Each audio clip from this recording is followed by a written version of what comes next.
Excise സഹകരണ വകുപ്പ് മന്ത്രി എം ലിജു തോട്ടപ്പള്ളി സ്പിൽവേ പ്രദേശങ്ങൾ സന്ദർശിച്ചു. തോട്ടപ്പള്ളി സ്പിൽവേയിൽ സുഗമമായ നീരൊഴുക്കിന് എടുത്ത നടപടികൾ അദ്ദേഹം വിലയിരുത്തി.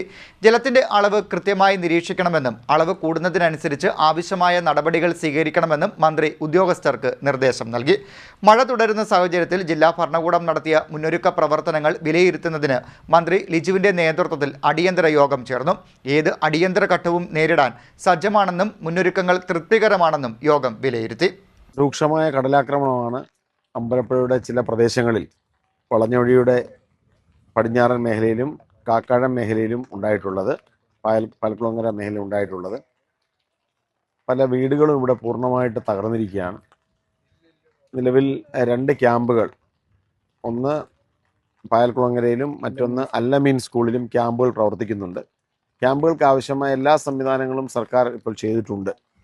നിലവിൽ ഇവിടെ ശാശ്വതമായ പരിഹാരം കാണാൻ ആവശ്യമായ ശ്രമങ്ങൾ സർക്കാരിൻ്റെ ഭാഗത്തുനിന്നുണ്ടാവും. രാവിലെ ബഹുമാന്യരായ MP ശ്രീ കെ സി വേണുഗോപാലും അമ്പലപ്പുഴ MLA ശ്രീ ജി സുധാകരനും സ്ഥിതിഗതികൾ വിലയിരുത്തിയിരുന്നു. രാവിലെ ജില്ലയുടെ ചുമതലയുള്ള മന്ത്രി എന്ന നിലയിൽ ഞാൻ രാവിലെ ജനപ്രതിനിധികളുടെ മീറ്റിംഗ് വിളിച്ചു ചേർത്ത് അതിനകത്ത് കളക്ടർ ഉൾപ്പെടെ ആലപ്പുഴയിൽ 2 MP മാരും അതോടൊപ്പം തന്നെ എല്ലാ MLA മാരും പങ്കെടുത്തിരുന്നു. സ്ഥിതിഗതികൾ കൃത്യമായി നിരീക്ഷിച്ച് വരികയാണ്. കടലാക്രമണം രൂക്ഷമാകുന്ന പശ്ചാത്തലത്തിൽ നമ്മളത് സ്ഥിതിഗതിയിൽ പരിശോധിച്ച് അതിനാവശ്യമായ പരിഹാര നടപടികൾ, ഈ പ്രദേശത്ത് ആവശ്യമായ നടപടികൾ സ്വീകരിക്കും. ഇവിടെ ഇപ്പോൾ ചെളിവെള്ളം ഉൾപ്പെടെ അടിച്ചു കയറി ഈ പ്രദേശം മുഴുവൻ വെള്ളത്തിലായിരുന്നു. പക്ഷെ ഇപ്പോൾ നിലവിൽ ഈ പ്രദേശത്ത് ശുചീകരണ പ്രവർത്തനങ്ങൾ ഉൾപ്പെടെ നടന്നിട്ടുണ്ട്. ക്യാമ്പുകൾക്ക് ആവശ്യമായ എല്ലാ സജ്ജീകരണങ്ങളും ഗവൺമെൻറ് ചെയ്തിട്ടുണ്ട്. എന്തെങ്കിലും അടിയന്തര ഘട്ടങ്ങളെ നേരിടേണ്ടി വന്നാൽ നേരിടാനുള്ള തയ്യാറെടുപ്പുകളും ജില്ലയിൽ സ്വീകരിച്ചിട്ടുണ്ട്. ജില്ലാ ഭരണകൂടം ആ കാര്യത്തിൽ വളരെ ജാഗ്രത പുലർത്തുന്നുണ്ട്. തോട്ടപ്പള്ളിയിൽ നല്ല നീരൊഴുക്കാണുള്ളത്. തോട്ടപ്പള്ളിയിൽ ആകെയുള്ള 40 ഷട്ടറുകളിൽ 39 ഷട്ടറുകളും ഇപ്പോൾ പ്രവർത്തിച്ചു വരികയാണ്. നല്ല നീരൊഴുക്കുണ്ട്. ഞാൻ നേരിട്ട് അവിടെ പോയിരുന്നു.